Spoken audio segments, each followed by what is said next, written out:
Entonces, el organismo que estudiaron es este organismo de aquí, que es un gusano, pero que es un gusano espectacular. Nuestro laboratorio también trabaja en este organismo y es un gusano espectacular porque este animal está compuesto únicamente de 959 células. O sea, todo un organismo con tejido digestivo, con boca, con ano, completo, está formado únicamente de 959 células. Pero lo que es más espectacular todavía es que, si se fijan, uno puede mirar dentro del organismo. El organismo es transparente. Y el hecho de tener tan pocas células y de ser un organismo transparente, digamos, hizo que este fuera, digamos, el sueño del científico que quería estudiar el problema inicial, de cómo a partir de una célula se puede generar un organismo completo. La persona que escogió este organismo es esta persona que se representa aquí, Sidney Brenner, que para mí es uno de los científicos más importantes que, digamos, que han contribuido con más cosas al campo de la biología molecular, y es una persona que todavía vive. Entonces, Sidney Brenner eligió este organismo por su transparencia y porque tenía un número relativamente bajo de células, y uno de sus postdocs, John Sulston, lo que hizo fue pasar 1 año y medio de su vida estudiando el proceso de división celular, de manera que fue dibujando, estamos hablando de los años 70, cuando todavía no existía la videomicroscopía, fue dibujando en un cuaderno el pedigrí, el linaje celular, o sea, cómo se iban generando célula a célula las 959 células de este organismo. Y lo que se dio cuenta es que realmente no se forman 959 células, sino que se forman 1131 células. Se forman 1090 células. Lo que ocurre es que hay 131 de estas células que se mueren, y siempre se mueren las mismas. O sea, se genera el organismo y en un momento determinado hay alguna célula que se muere. Veremos alguna imagen de eso.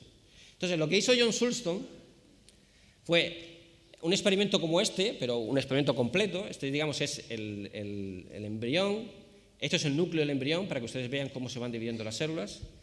Estamos aquí en el estadio de 2 células, ahora mismo pasará al estadio de 4 células, el núcleo se va a dividir, esto es la mitosis de las que le hablaba antes, y tenemos aquí el estadio de 4 células. Pero él siguió, digamos, la embriogénesis completa hasta que, digamos, obtuvo el organismo completo. Entonces, eso es para que vea un poco la idea del tipo de experimento que se hizo. Este es otro de los postdocs que he trabajado con Sidney Brenner, Robert Horvitz.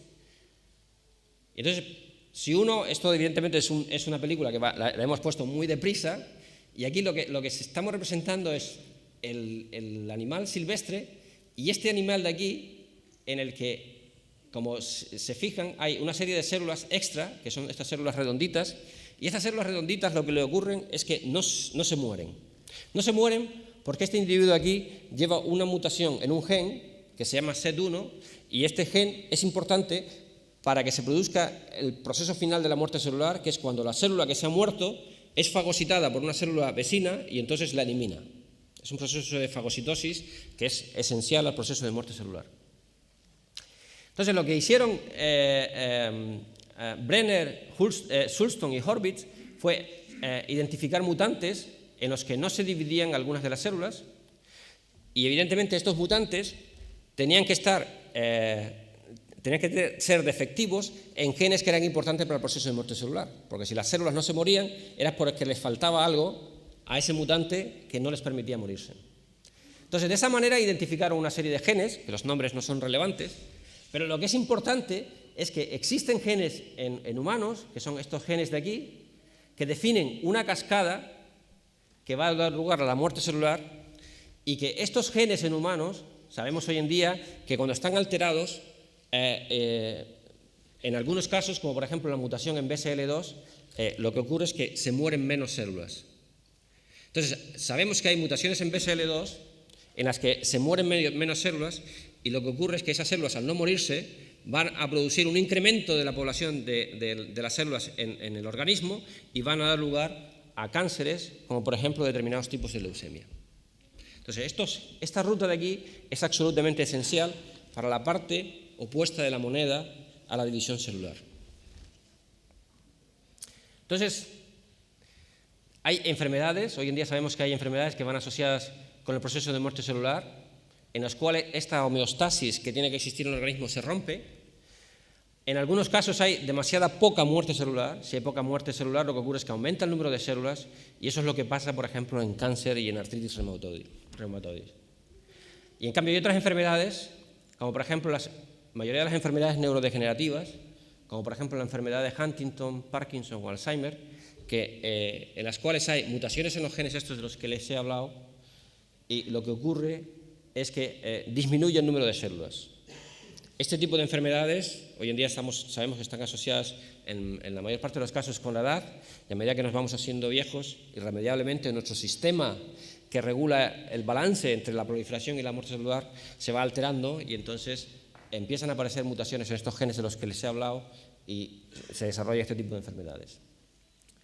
Bueno, para la gente joven, y ya para terminar, les voy a dejar con un libro. Siempre es bueno recomendar un libro al final de una charla, que es el libro este de Sidney Brenner, se titula My Life in Science, Mi vida en la ciencia.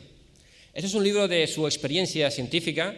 Este señor es un científico genuino, nacido en Sudáfrica a final de 1920, se traslada a la Universidad de Oxford, y cuando está en la Universidad de Oxford se entera del gran descubrimiento del siglo, que era el descubrimiento de Watson y Crick de la estructura del ADN, y entonces se va a la Universidad de Cambridge y ahí empieza a hacer trabajos que han sido muy importantes. Es la persona que, para aquellos que son un poco cercanos al campo de la biología, es la persona que identificó el ARN, la persona que identificó el triplete de bases, el codón y el anticodón, y luego la persona que desarrolló todo el campo de la biología del desarrollo usando Xenorhabditis elegans, y luego inició toda la era genómica.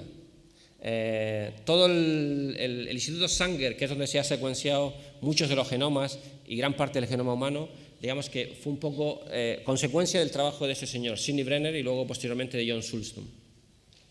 Entonces, en su libro My Life in Science, él dice una serie de frases que yo creo que son muy apropiadas para los jóvenes doctores, y yo creo que el tema fundamental es que uno en ciencia tiene que ser atrevido.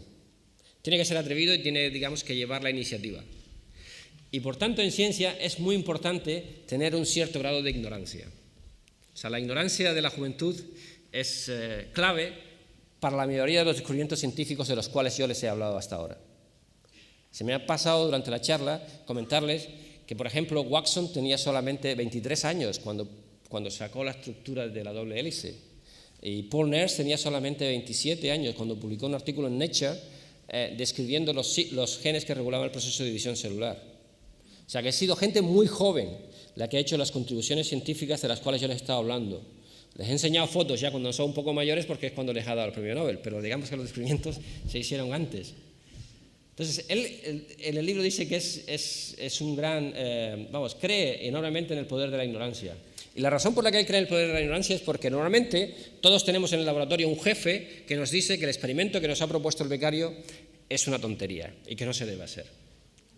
Y realmente ustedes tienen que ser cabezotas y seguir adelante con el experimento, porque, como dice Brenner, son aquellas personas que vienen de fuera, que no tienen experiencia en el campo, las que realmente dan los pasos fundamentales para que la ciencia vaya siempre hacia adelante. Nada más. Muchas gracias.